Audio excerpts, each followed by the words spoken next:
let's jump right into a topic that I think every single one of us can relate to. One of those moments, you're finally sitting down, maybe on the couch after a long day, your body is totally still, but your mind is just running a marathon. You're not moving an inch, but you feel completely and utterly drained. Well, what if that one thing you just can't stop replaying in your head, that conversation, that worry, that mistake, what if that's the very thing that's actually keeping your brain stuck in overdrive? And that brings us to the heart of the matter, which is the problem of holding on. This is where we get into why sometimes rest just doesn't feel restful at all. You see, there's this huge disconnect between our bodies and our minds. Physical rest just isn't the same thing as mental rest. It's exactly why you can get a full 8 hours of sleep and still wake up feeling tired. Your body was still, sure, but your mind was busy, actively gripping onto something it thinks is unresolved. So, how do we get to that true, deep rest? Well, the answer might be hiding in plain sight, in a piece of wisdom a lot of us have probably heard before, but maybe haven't fully grasped. Let's look at the deeper meaning of stillness. Now, many of us are familiar with this verse, and on the surface, it sounds pretty straightforward, right? Be quiet, be passive. But the original language reveals a much more powerful and, active invitation. And this is where it gets really interesting. The original Hebrew word used here for be still is rapha. And it doesn't just mean be quiet. It actually means to release, to loosen your grip, to stop striving. It's a command to let go. So look at this comparison. Our common understanding is so passive. Just be quiet, shut everything down. But the real meaning is this incredibly empowering action. Let go, actively release, and surrender the control you were never really meant to have in the first place. It's a total game changer.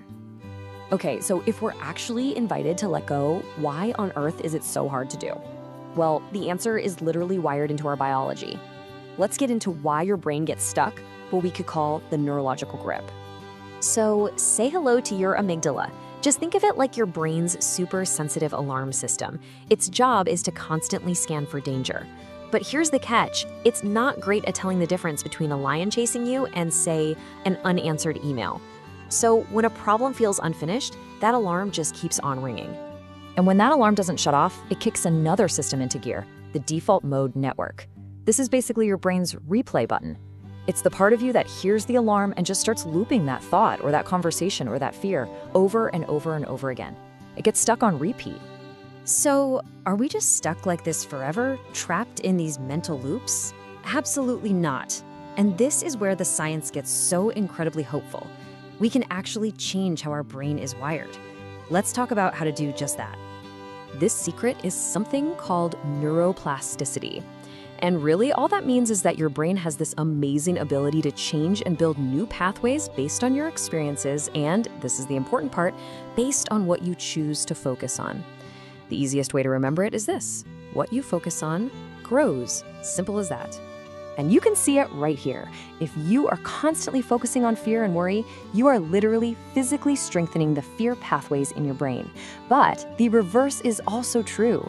When you intentionally shift your attention to things that are true and peaceful, you start to activate your prefrontal cortex. That's the calm, logical part of your brain.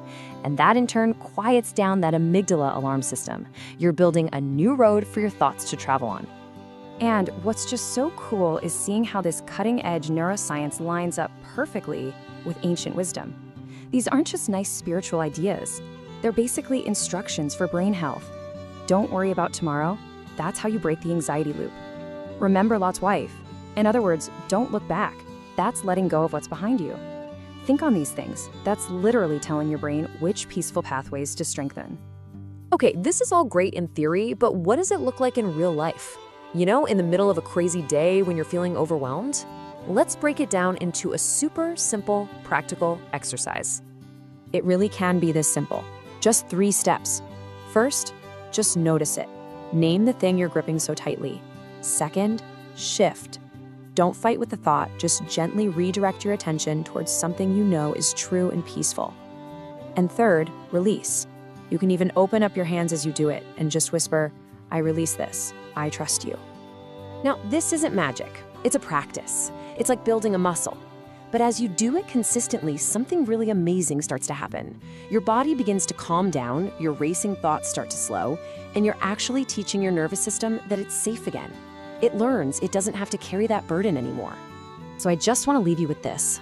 In a culture that's constantly telling us to hustle harder, try harder, and grip things tighter, maybe, just maybe, the most powerful and courageous thing any of us can do is to finally learn how to let go.